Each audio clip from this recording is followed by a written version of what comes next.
a gente vai fazer essa viagem semana que vem pra Polônia. Essa não é a primeira, né? Minha? Não, que é organizado dessa forma. Não, já fizemos várias. Já fizeram várias. Com jornalistas é a primeira. O que vocês estavam pensando? Qual é o objetivo dessa viagem para a Polônia? Porque assim, de uns anos para cá, começou-se a dizer que a gente tinha um presidente nazista, um presidente genocida. Uhum. Eu acho que isso é um engano. Ele não é nem nazista nem genocista. Ele é ignorante, né? O presidente que eles estão falando nunca leu um livro sobre isso, nunca estudou a teoria. Ele não é nazista, ele não é genocida. Ele pode ter todos os defeitos dele, como tem, mas não é nem nazista nem genocida.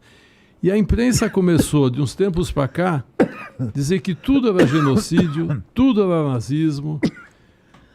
E não é verdade, porque talvez eu acho que a imprensa não sabe o direito o que foi o Holocausto, o que foi o nazismo e o que é o genocídio. A pandemia não foi um ato genocida. Genocídio é destruir... Bem? Não, tá tudo bem. Genocídio é destruir uma etnia. A palavra genocídio foi criada depois do Holocausto por um advogado austríaco-americano, Raphael Lemkin, que criou a palavra genocídio, que é extermínio de um povo, né? Seja ele físico ou cultural. Então, se você extermina ciganos, isso é genocídio. Se você extermina uma tribo de índios, isso é genocídio. Se você extermina os judeus, isso é genocídio. Agora, se você extermina quem está lá no meio da bagunça, isso não é genocídio. Então, a pandemia não foi um genocídio. O Covid não foi um genocídio. O Covid pegou negros, brancos, japoneses, espanhóis, judeus, islâmicos. Quem pegava morria. Então, existia uma confusão muito grande no Brasil em cima disso. Como a gente que trabalha com o Holocausto quer preservar a memória do Holocausto, e a gente não quer que o Holocausto seja comparado com nada, porque o Holocausto não tem comparação com nada. O crime do Holocausto nunca teve igual na história, então ele não pode ser comparado. Então a gente não pode dizer, o fulano está fazendo um Holocausto. Não, ele não está fazendo um Holocausto. O Holocausto foi um assassinato organizado, planejado de maneira industrial para destruir um determinado povo. Um garoto, quando entra numa escola com uma arma e mata quem está pela frente, não é um nazista. Ele podia estar de preto, podia ter uma bandeira, uma flâmula do Hitler em casa, mas ele não é um nazista, ele é um assassino, ele é um psicopata. Ele não tem ideia do que foi o nazismo, né?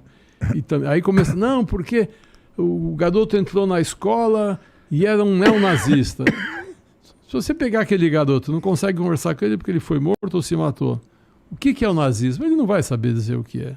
Que livros você leu sobre a teoria nazista? O que você estudou sobre isso? Ele não sabe. Então tudo começou a virar isso, né? Uhum. E outra, quando ele entrou na escola, ele não saiu de casa falando, eu vou matar os alunos negros. Não. Eu vou matar quem passar na frente da minha espingarda. Ele não tinha um plano de exterminar aqueles alunos que estavam lá. É um psicopata que teve acesso a uma arma e enlouqueceu, pirou. Uhum. Porque a internet deu espaço para ele, ou sei lá o que. Isso tem no mundo inteiro, esses malucos, né? Só que virou um lugar comum no Brasil. O fulano é nazista, o cara é genocida. Isso é um holocausto. Falam isso porque não sabem o que estão falando. Então, quando a gente decidiu levar a imprensa, é para que isso seja comunicado de uma maneira correta. Vocês vão lá ver o que os nazistas fizeram, porque lá de fato você vê, você vai conhecer em loco o que aconteceu, vai ter noção do que é um campo de concentração, do que é um campo de extermínio, de como que foi organizado e planejado, e aí falar, realmente, o que estão fazendo aqui não é genocídio. O que estão fazendo aqui não é nazismo, é ignorância, é burrice, falta de estudo, um monte de coisa. Mas não é o que a Alemanha fez na década de 30 e 40. É completamente diferente. Entendi o objetivo.